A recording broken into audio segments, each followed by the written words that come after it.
Onam examination അത്ര serious ആയിട്ട് കാണേണ്ട ആവശ്യമുണ്ടോ? ഇത് നമ്മളെ സ്കൂളുകാരിടുന്ന ക്വസ്റ്റ്യൻ പേപ്പർ അല്ലേ? ഇങ്ങനെയുള്ള ഒരുപാട് ക്വസ്റ്റ്യൻസ് കേട്ടിട്ട് കൺഫ്യൂഷൻ അടിച്ച് നിൽക്കുന്നവരാണോ നിങ്ങൾ? എന്നാൽ നിങ്ങൾക്കുള്ള ആൻസർ ഞാൻ പറഞ്ഞുതരാം. ഇത്തരം ചോദ്യങ്ങൾ നമ്മൾ കേട്ടിട്ടുണ്ടാവുക, ഒന്നെങ്കിൽ നമ്മുടെ സുഹൃത്തുക്കൾ നമ്മളോട് പറഞ്ഞിട്ടായിരിക്കും, അല്ലെങ്കിൽ നമുക്ക് മുമ്പേ പഠിച്ചു പോയ നമ്മുടെ സീനിയേഴ്സോ മറ്റോ പറഞ്ഞിട്ടായിരിക്കും കേട്ടിട്ടുണ്ടാവുക. അവരോട് നിങ്ങൾ പറയണം, winners makes results and losers makes reasons. പരാജയപ്പെടുന്നവർക്ക് ഒരുപാട് റീസൺസ് പറയാനുണ്ടാവും.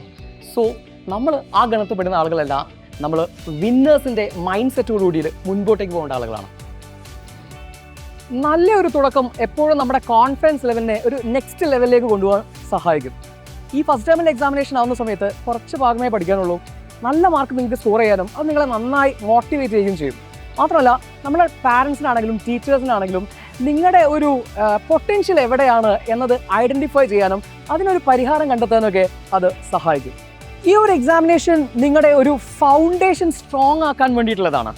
എന്ന് വെച്ചാൽ നമുക്ക് ഈ ഫസ്റ്റ് യൂണിറ്റുകളാണ് നമ്മളെ പബ്ലിക് എക്സാമിനേഷൻ ആണെങ്കിൽ പോലും ഏറ്റവും അധികം ചോദ്യങ്ങൾ വരുന്നതും. അതുപോലെ നമ്മളിനി ഒരു കോമ്പറ്റേറ്റീവ് എക്സാമിനേഷൻ ട്രൈ ചെയ്യുകയാണെങ്കിൽ പോലും നമ്മുടെ ബേസിക്സ് ആദ്യം ഉഷാറാവേണ്ടതുണ്ട് അല്ലേ? അപ്പോൾ അത് സെറ്റ് ചെയ്യുക എന്നതാണ് ഈ ഒരു സമയത്തെ, ഈ ഒരു പരീക്ഷാ സമയത്തെ നമ്മുടെ പഠനത്തിലൂടെ നമ്മൾ തെളിയിക്കേണ്ടത്. So build your foundations. ഈ ഒരു എക്സാമിനേഷനിലൂടെ നമ്മൾ ഉദ്ദേശിക്കുന്നത് നമ്മുടെ ഒരു ഫൗണ്ടേഷൻ സ്ട്രോങ് ആക്കുക എന്നുള്ളതാണ്. സോ നമ്മുടെ ഫസ്റ്റ് ടേമിൽ എക്സാമിനേഷൻ ശരിക്കും നമ്മുടെ ഒരു ബിൽഡിംഗ് ബ്ലോക്സ് ആണ്, അല്ലെങ്കിൽ ബേസിക്സ് ആണ് നമ്മൾ ഇവിടെ പഠിക്കുന്നത്. So you have to make sure that you have a strong base in all these basics. This examination is like a mirror. It reflects where you shine and where you have a problem. എന്ന് വെച്ചാൽ നമ്മുടെ പ്രശ്നങ്ങൾ എവിടെയാണ്, നമ്മുടെ strong ഏരിയകൾ എവിടെയാണ് എന്നൊക്കെ reflect ചെയ്യുന്ന ഒരു അടിപൊളി സംഭവമാണ് ഈ ഫസ്റ്റ് ടേമിൽ എക്സാമിനേഷൻ.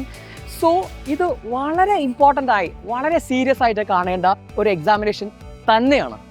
മാർക്കിനപ്പുറത്തേക്ക് ഓരോ പരീക്ഷയും നമ്മളെ പഠിപ്പിക്കുന്നത് ഡിസിപ്ലിനും ടൈം മാനേജ്മെൻറ്റും അതുപോലെ തന്നെ ഫോക്കസും ഒക്കെയാണ്.